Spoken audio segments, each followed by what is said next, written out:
What's good, everybody? Thanks for tuning in to another episode of the Goats of Growth. Please subscribe, rate, and review if you haven't already. And like always, the J. David Group, which is my company, is sponsoring this episode.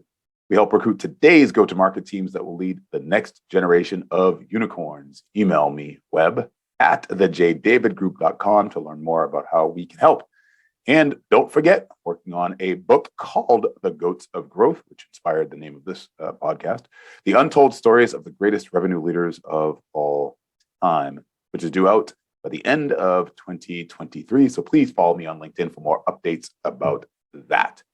Now, my guest today is Mark Haas, who's the Vice President of Sales at Encoda, which is an end-to-end data and analytics platform for acquiring, processing, analyzing, and presenting business applications data. Mark, welcome to the Goats of Growth. Thanks for having me, Jay. Really looking forward to this. So let's just start with what I just ended with. Talk to us about Encoda, but then also you've been there for about 10 months based on what I can see on LinkedIn. Tell me why you chose Encoda and what you are tasked to do. Yeah, so there's two reasons I came over here. So the first, I've been in the data industry for around 20 years. Before I got into sales, I was actually a practitioner. And, one of the challenges always with data has been trying to get it into consumable format for somebody to actually do some reporting off of it and make some key decisions. And so what attracted me in Encoda was you've got a lot of key transactional systems, ERP, CRMs, that are really difficult to take data out of and turn it into a consumable format for a report. Encoda just simplified that. And so having been somebody who actually used to implement that a long time ago, that was interesting to me. I was like, wow, yeah, I've lived that pain myself. This would be something fantastic for me to go sell. The other side of it too is the CEO, Scott Jones, was somebody that I worked with in a previous life. And so I was excited to have an opportunity to reunite with him again. Fantastic. And tell me about that. In other words, what did he say to you? Obviously, the product is fantastic, but what are you now looking to do here over the next year or so to take them from where they are to where you want them to go, where the vision is? Yeah, it's not so much what he said. It's just seeing some of the existing customers that are out there, like a Starbucks and a Meta, and just seeing how they're actually using it within their finance departments. These are companies that can pick whatever software solutions they want to on the market, and so yet they went with Encoda, which is it's a smaller company to be able to satisfy those needs. And so you just see that, and you see the opportunity to be able to expand it to a lot of different large enterprises on the market, because they all have similar challenges. Everybody, most of them are running ERP applications, CRMs, and they're spending millions upon millions of dollars with multiple software solutions, resources. It just makes sense for something like Encoda to be able to come in and help them. And taking into obviously account your experience in particular, where let's just use Tableau as an example. You were there for close to 7 years and saw tremendous growth during that period of time. How do you? I don't want to use the word duplicate, I guess, but what are some of the learnings, I guess, that you took from there, or perhaps maybe in some of your other experiences that you're now going to leverage as you grow in Encoda, over the next several years? That's a great question. There's a lot of parallels, because when I went over to Tableau, I was a little risk adverse to start with. I was going to go sell something into a space that had been mature for 30 years. A lot of companies had business intelligence solutions, and IT departments are like, we're good. We don't want anything more. Like we don't want anything. So right. I think the big lesson learned there was messaging is key, and how you tell the story around what the platform does. Obviously, pain is a huge thing. Going in and trying to identify what kind of pain a user is having, but they still want to hear a story around what the solution provides. For us at Tableau, it was really differentiating ourselves from business intelligence into something we call data visualization. And so basically having the end user be somebody that can ask questions of data and not have to go to IT. We didn't always start that way. We originally were trying to go to IT and get them to take a look at this. And, there was just some learnings there that, hey, we're not getting a lot of traction here. We still got to sell this. A lot of these business users are out there. They're the ones that actually have the frustration. Let's go sell to them, and really kind of do a little bit of that land and expand motion there. And core is a little bit different. It's more, trying to tie into some of the executive functional leaders, but there still is good story to be told here, because a lot of these companies have invested in 3 or 4 different data platforms to be able to try to pull information out. So you're trying to convince them why it is that they need to, not necessarily abandon, but why do they need to look at something else when they're saying, hey, maybe I can do this with what I have here. It's like, well, you can, but you're not doing it very effectively, and it's costing you a lot of money in the process. So unpack that for me then, right? In other words, how do you get them to think differently? Is it data? Is it the way that you package it, the way you just mentioned at Tableau? Give me a sense of where that begins, and what does that look like mechanically to start? And maybe even it starts at just messaging, right? And just sort of front end sort of messaging around what it is. But bring me inside of that. Yeah, it's a good question. So it's really trying to understand what the next level of answers are for them. So if they're getting an aggregated view of, let's say, ledger information, how do they go get that subledger detail, which is the next level there? Do the reports that they have today provide that, or do they have to spend a Friday night or a Saturday because somebody was asked to go provide that detail to them? Are they spending that kind of time basically trying to go back and use Excel or something else to try to get at that data? And so it goes back to really trying to tap in what is their pain? Is their pain they're not getting all the answers? Maybe they're not closing the books as fast as they could. Is the pain somebody's spending countless hours trying to go get answers because it's just not there within the existing reports that they have. So really it's just, it's trying to pique their interest and then drill into a discovery process into what it's like for them around, their supply chain reports, their finance reports, and things of that nature.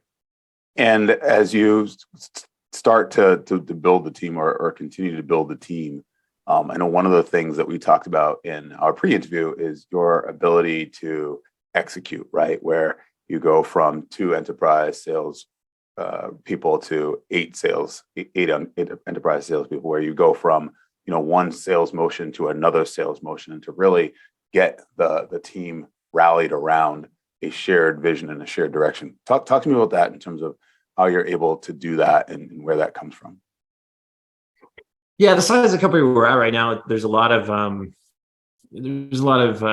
experimentation around the messaging. It's not always easy. Like seeing what the product can do, especially as somebody who's been on the data side, is like, wow, this is fantastic. But it takes a lot of different messaging and a lot of different trial and error. And so from an execution standpoint, it's really just getting the whole team around that and really bought into what the messaging is going to be.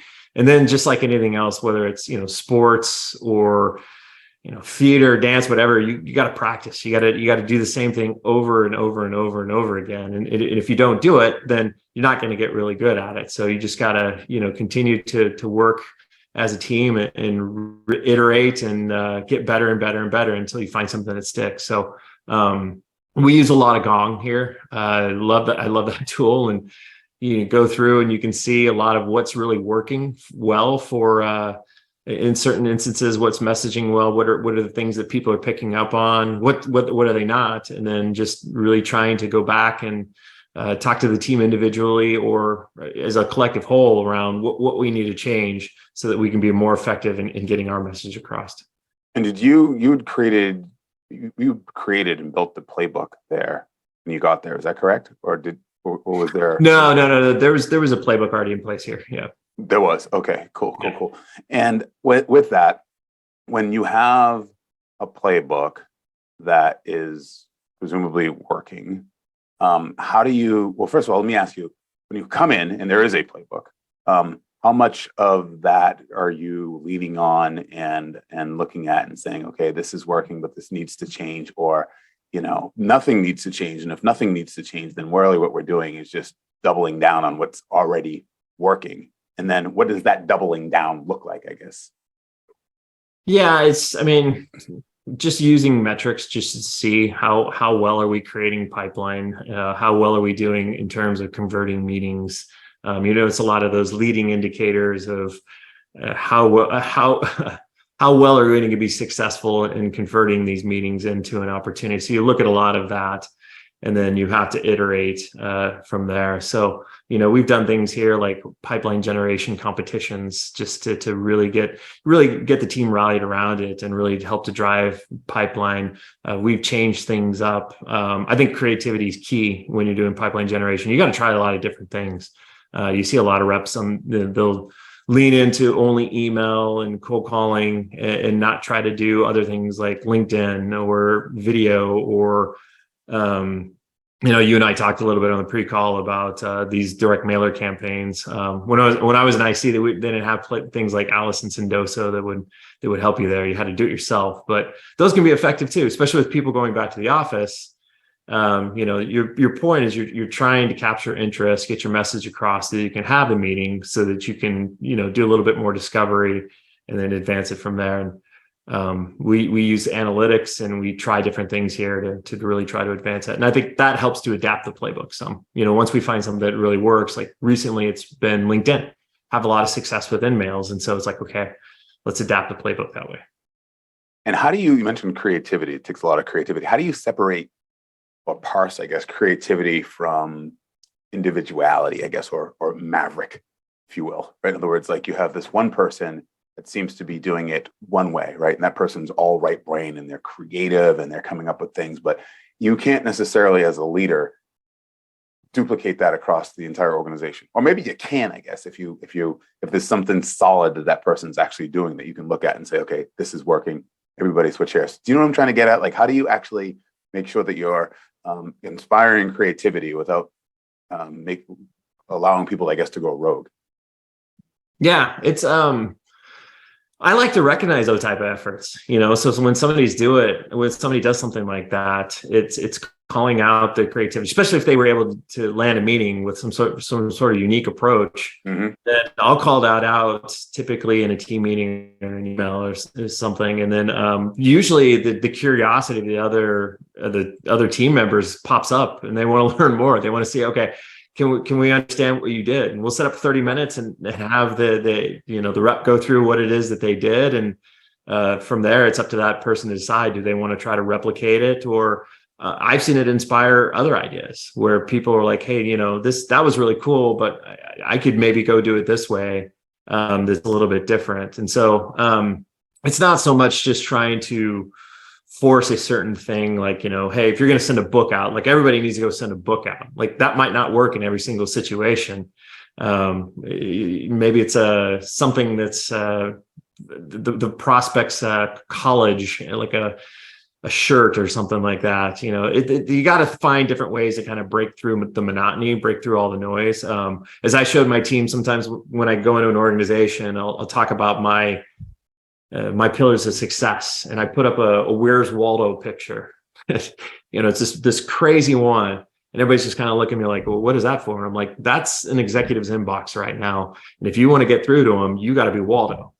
And so that's where the creativity comes into play, and it gets reps thinking differently, right? Because they may think they have a really unique message or they have a great call, but so do 3,000 other reps that are trying to capture budget and attention from that person. So get creative, try different things, and just continuously follow up.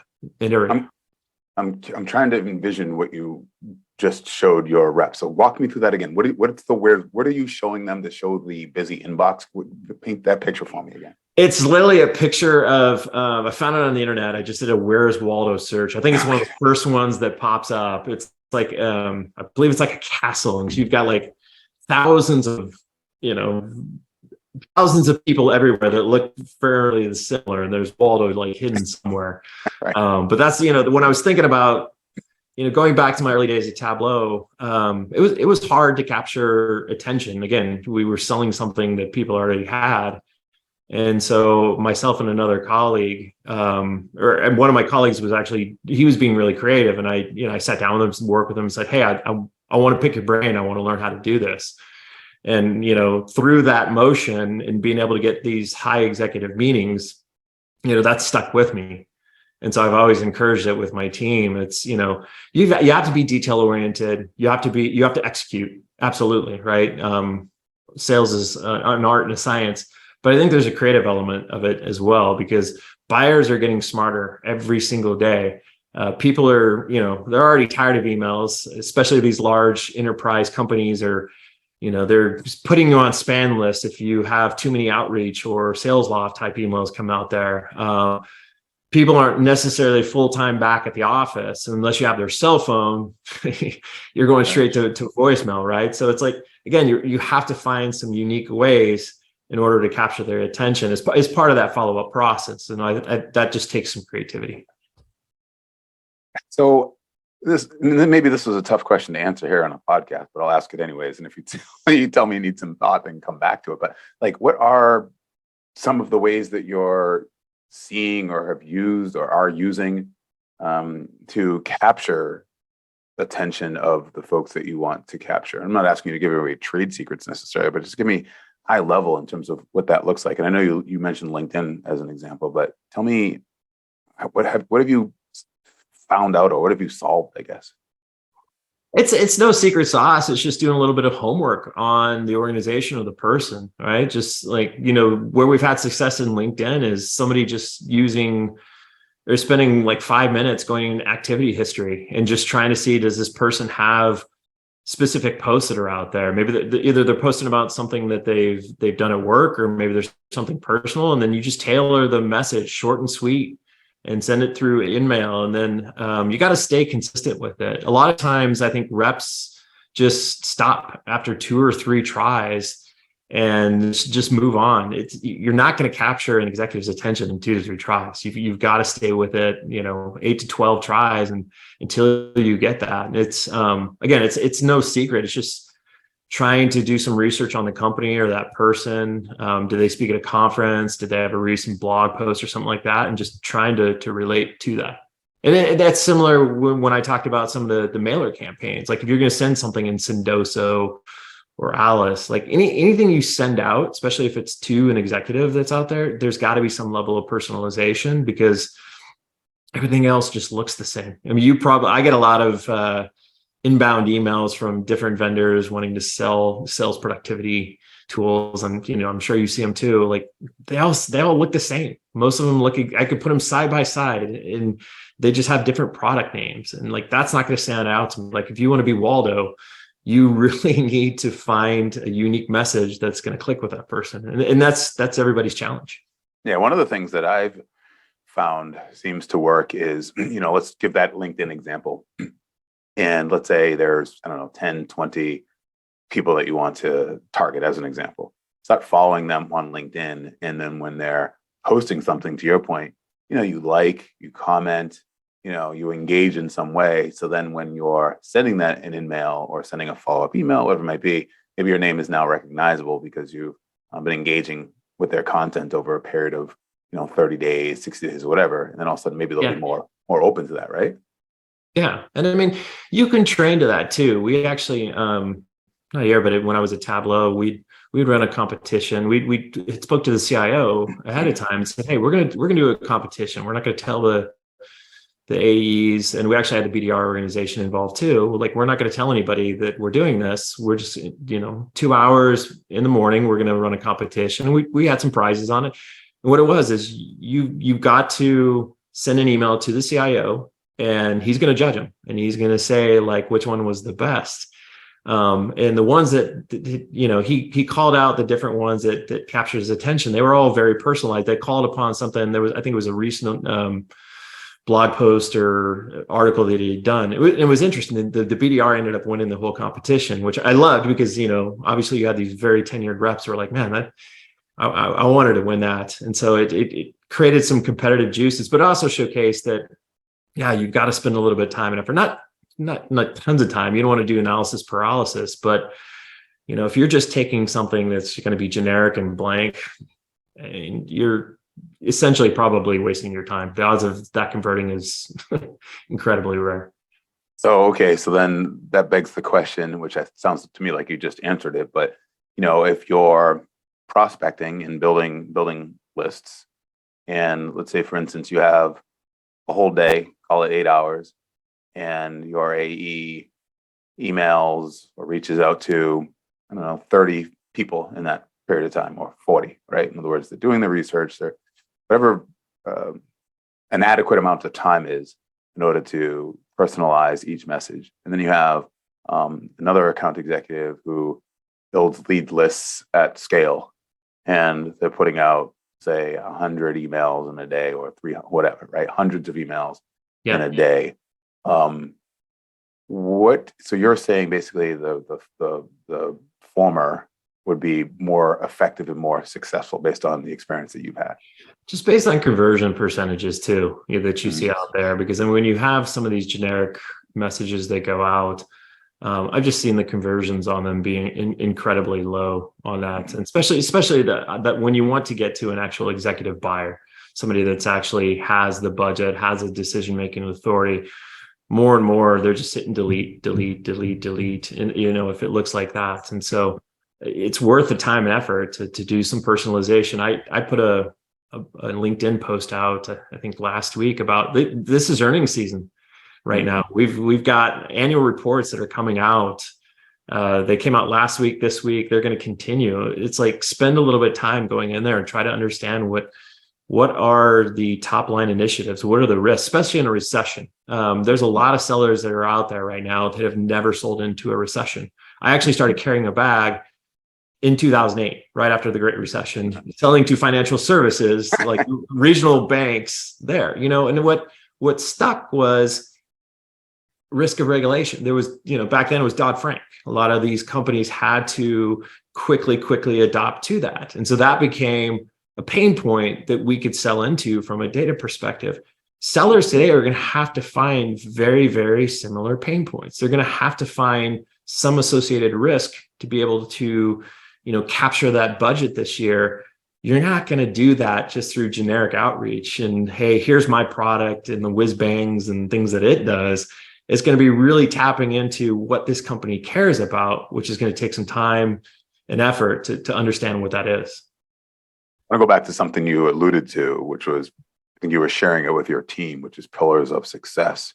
Tell me about that. Tell me about your pillars of success. Pipeline generations is number one, right? If you don't have an adequate amount of pipeline, you're in trouble from the get-go. I think the other aspect of it's collaboration. Like, sales is not an individual sport. You win as a team. It involves really marketing, product, customer success, everybody. Even it's in smaller organizations that could be the founder, CEO.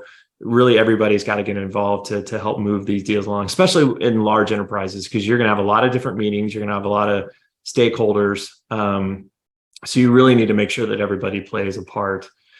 So that's the other thing. And then the details really, really, really matter. A lot of reps, I hated CRM systems when I was a rep. I'm a right brain detail oriented guy. So there's a lot of them out there that just despise it. But what they don't understand, it's necessary. You've got CEOs that are relying on this to report to the board. Like, there's got to be a central repository of information. You got to be able to collect this. I hear a lot of times from reps that are like, man, if we have a customer account and there's nothing in the CRM system, they're really frustrated because the previous rep didn't put anything in there, and yet they're repeating that behavior. And it's like, see, you got to add this information in there, because there's going to be a time that you're either going to inherit an account or you'll transition into you've got to be able to have all that detail in there, because it drives not only your decision, drives management decisions, CEO's decisions, board decisions. It's really, really important that we hone in on detail. You mentioned pipeline generation as a pillar of success. When you say pipeline generation, what define pipeline for me? What does that mean for you when you say pipeline? finding outbound opportunities. Really, I mean, you're going to have a marketing team, and that's part of the collaboration that's responsible for bringing inbound opportunities in there. But it's still a rep's responsibility to spend some time on their own to be able to go find opportunities, to be able to carve out time, ideally daily. They should be doing, at the proper times every single day doing it.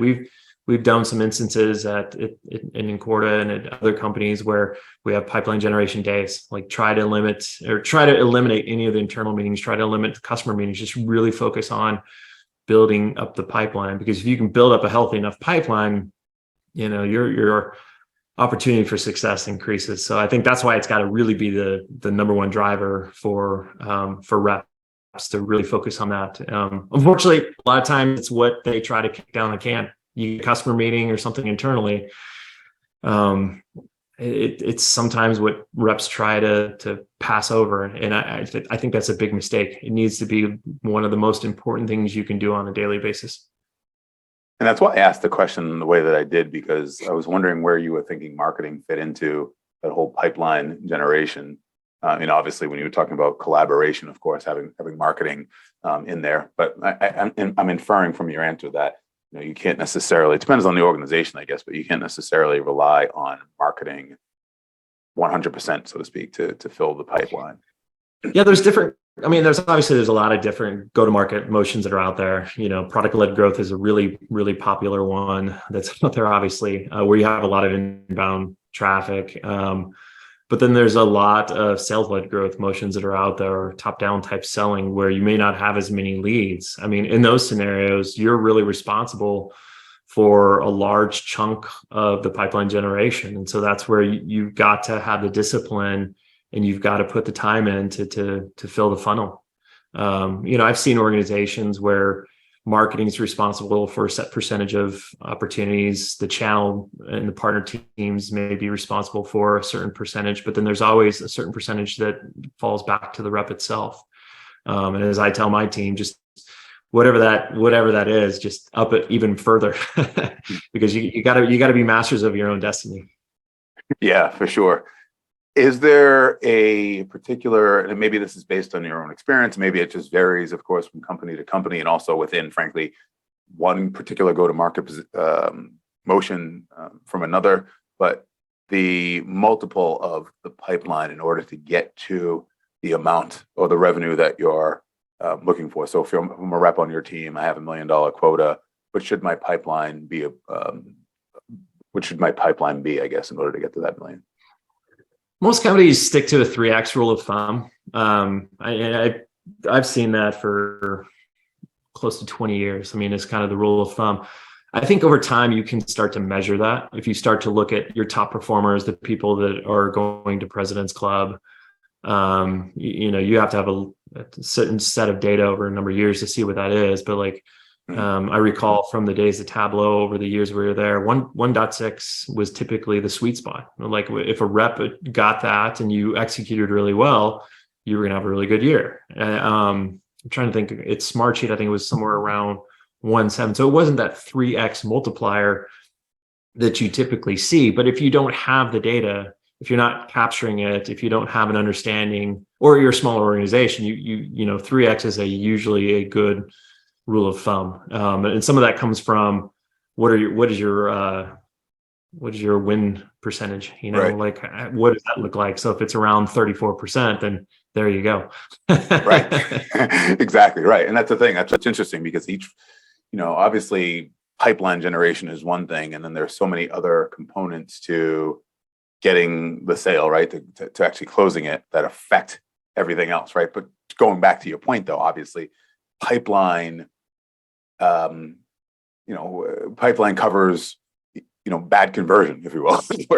Bad conversion rates. In other words, the bigger the pipeline, you might have a lower conversion rate, but you can still get to your number because you have an enormous, a much larger pipeline. Is that right? Absolutely. Yeah. I mean, it cures a lot of the stress within reps, and so it's something that every single week as you go into one-on-ones, it's managers, leaders, everybody looks at it. Reps should look at it, right?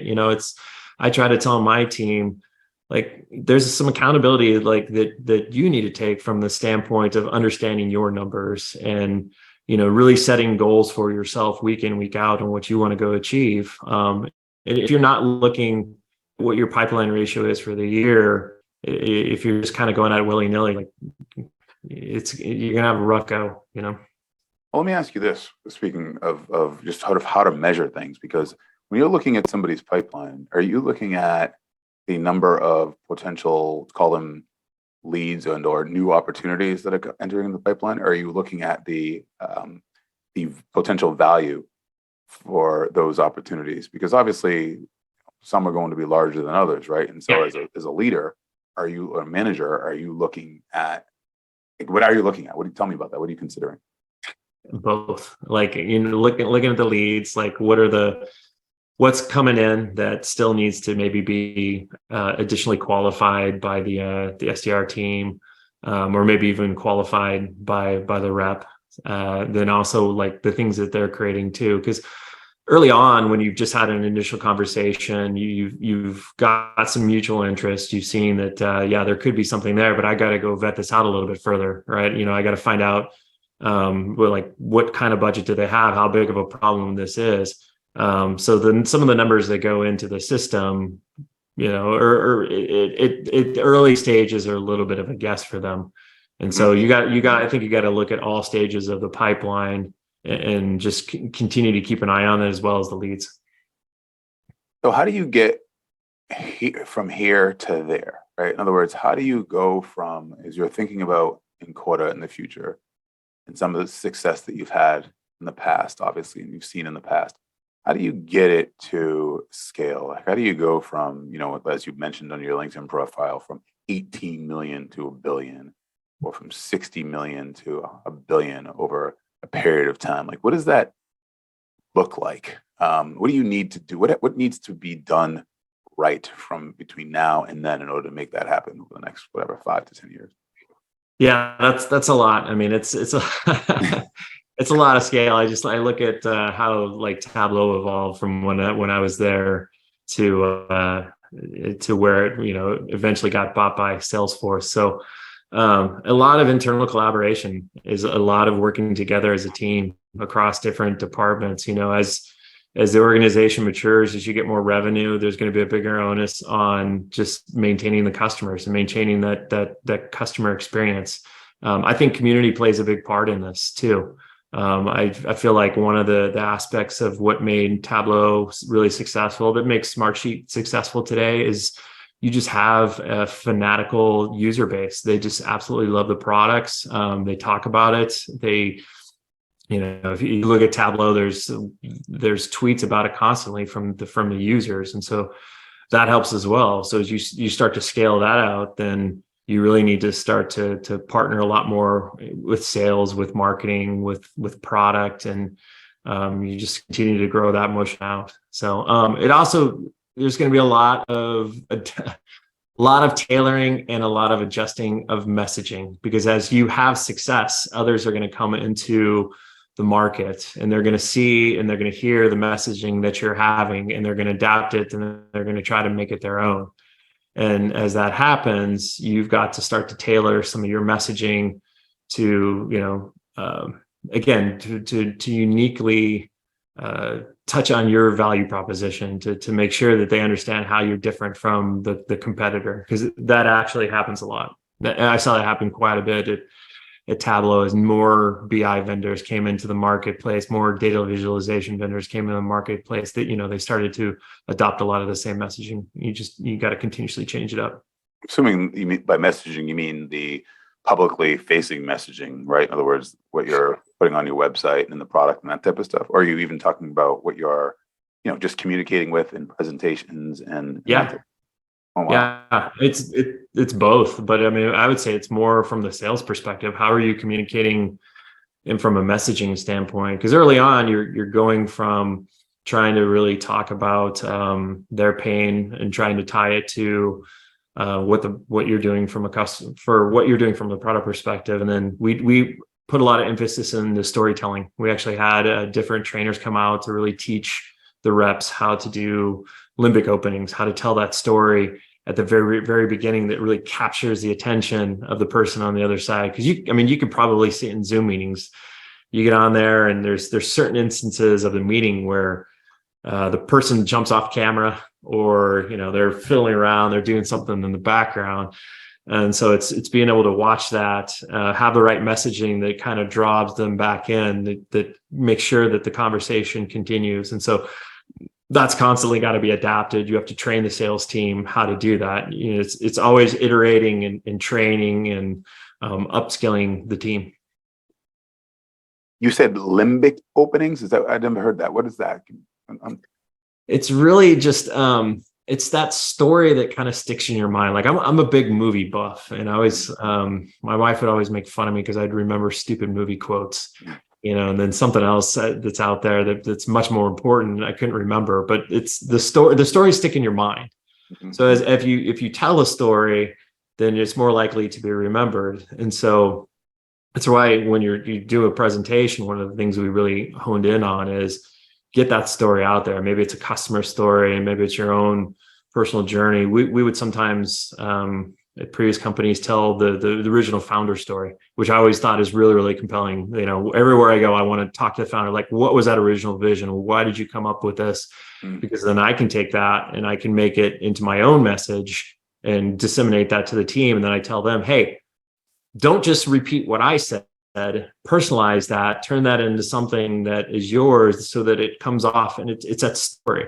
Because when the meeting's done, that's what the person's going to remember, more so than this functionality and this integration and this and that, right? They're going to remember that story that you told them that's going to help you get that next meeting and continue to differentiate yourself. Yeah, it's interesting. Not only are they going to remember it, but they're also probably going to remember how they felt when you told them the story, right? It's like that ties it to the feeling, which I get. I remember somebody told me a long time ago, people tell stories sell, which that seems to make a lot of sense based on what you were just saying. What about as you scale, how do you maintain the culture of excellence that you're building with a smaller team, right? In other words, you mentioned collaboration, pipeline generation, details. How do you, as you have managers reporting to you and those managers are managing the reps, like how do you make sure that the culture of if you're focusing on these pillars of success is maintained? Because I can imagine that's got to be a challenge too as you grow. With anything, it's just constantly reiterating like what those pillars of success are. If you say it one time and you don't repeat it, then obviously people are going to forget about it. So you got to continuously come back to what those are and just reiterate it. And then from a cultural perspective, things are going to change as you get bigger and bigger and bigger. Obviously, things start to change, but I think what you can't change as a leader is just the recognition and the appreciation that you have for a lot of the work that they're doing, and just making sure that you kind of continuously acknowledge those individuals, that you have a culture of growth, that you're trying to help those individuals. The ideal scenario is that you get somebody in there that replaces you. If that's their desire, if they want to become a manager, great. I'll invest all the time and energy I can and to help you get there. The flip side of it is you just have a lot of people that just want to be better reps and just want to maintain a top performance. And so you just got to continue to coach as leaders across the organization and make sure that people are seeing that you're adding value to their day-to-day lives, that you care about them. And through that, I think, they'll stick with you. If you start to ignore those type of things, those are where people start to look elsewhere and try to find those leaders that want to invest in them. Which that leads me to the next question, which is, obviously you've had a great career and you've grown within your career, and now you're VP of sales at Enquota. Well, talk to me about that transition, right? From going from, individual contributor to manager to now being a vice president of sales. What did you not know coming into your role that you know now, and how you've grown since then? Oh, there's plenty. I mean, there's lots of failures along the way. There's, you learn from the failures, you learn from the successes. I think the biggest thing that I had to learn making the transition was I can no longer just tell somebody, "Hey, do it this way," right? Everybody's your own unique individual. So as you coach them, you got to coach them to how they are as a person.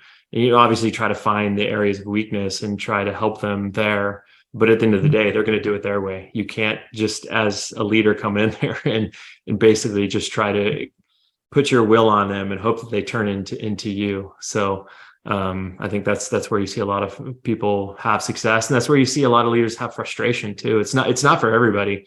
I think there's plenty of incredibly successful leaders out there that have said that, before you have that conversation, or when somebody comes to you and says, "Hey, I want to be a leader," it's like, well, how do you feel about having, 6 or 7 or 8 more kids? It's just like, it's a lot of responsibility of a lot of people coming to you that need your time and attention and need you to help them be successful.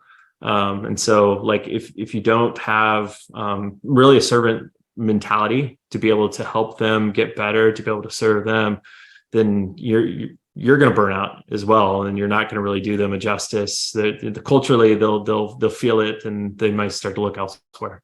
So that was probably the biggest transition for me, is set myself aside, set the ego aside, and just, I'm now serving them.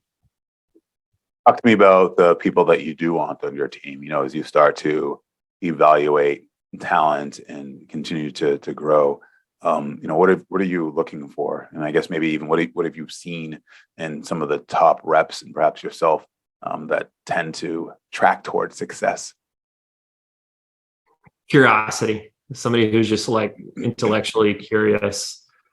Somebody that reaches out. Like there's a lot of there's a few folks that I've helped mentored, and they just reached out and said, "Hey, I want to learn. I want to become a leader. I want to just get better there." But they also do that with the customers. They're just intellectually curious. They ask a lot of different questions.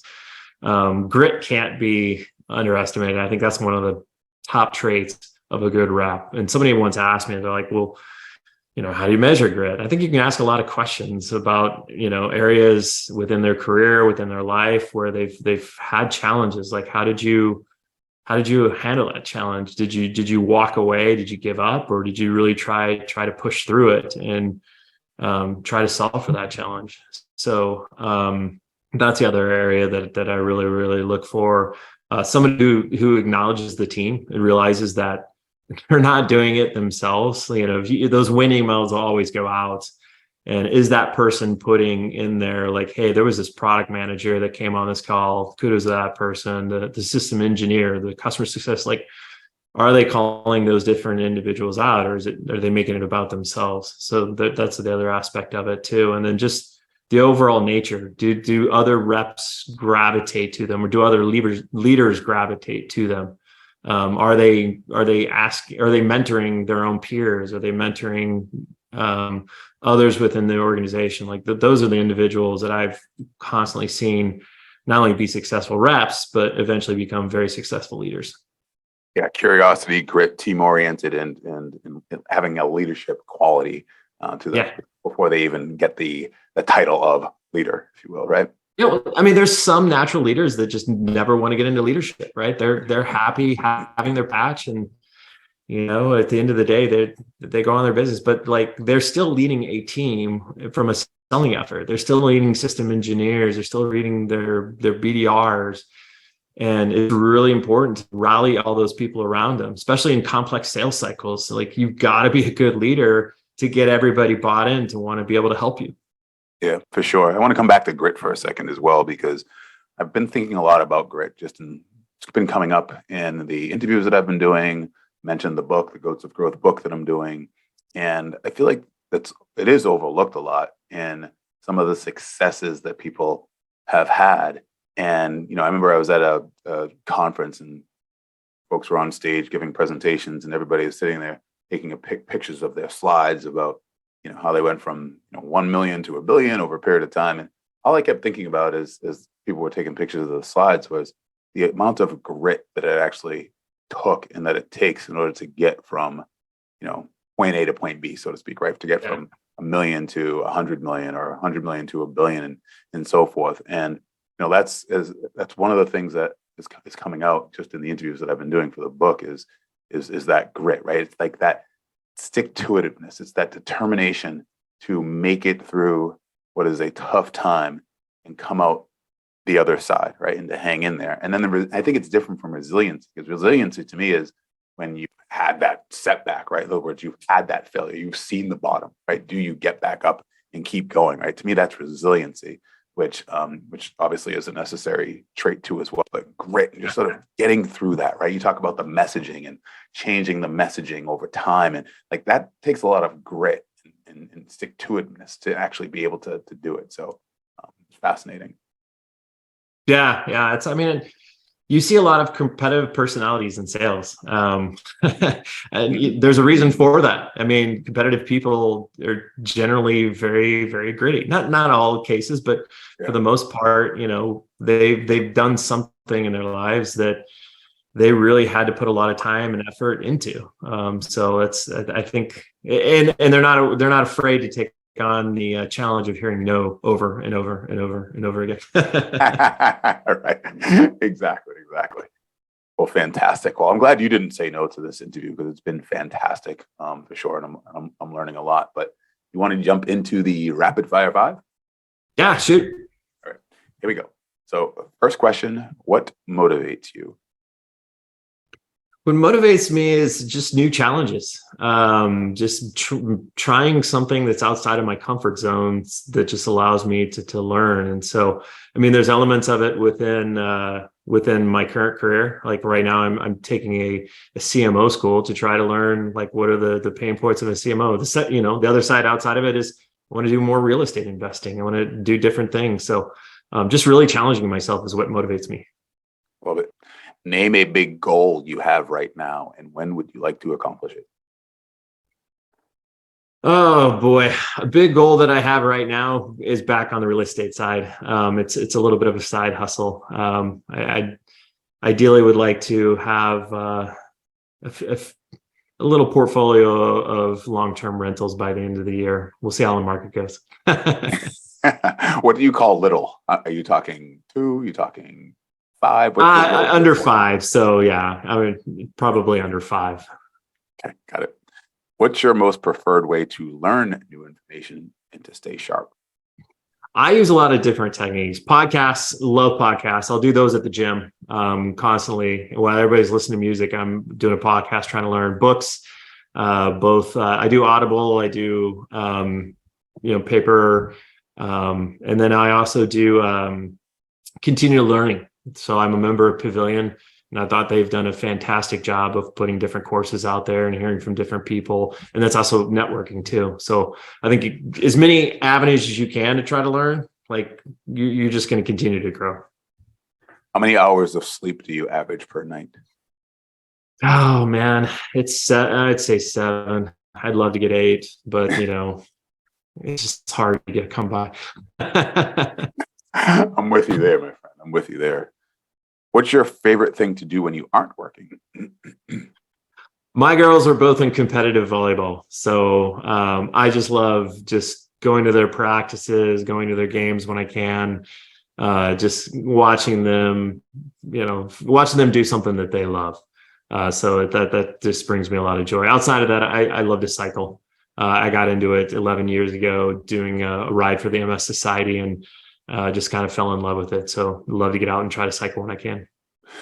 Fantastic. I love it. So I have a question for you from a previous guest. All right. So I'm not sure if I had told you, but each guest gets to ask the next guest their own question. So in a minute, I'm going to ask you to think of a question for me to ask my next guest. But the next question that my previous guest asked, which is, what would you have done if you did not get into sales?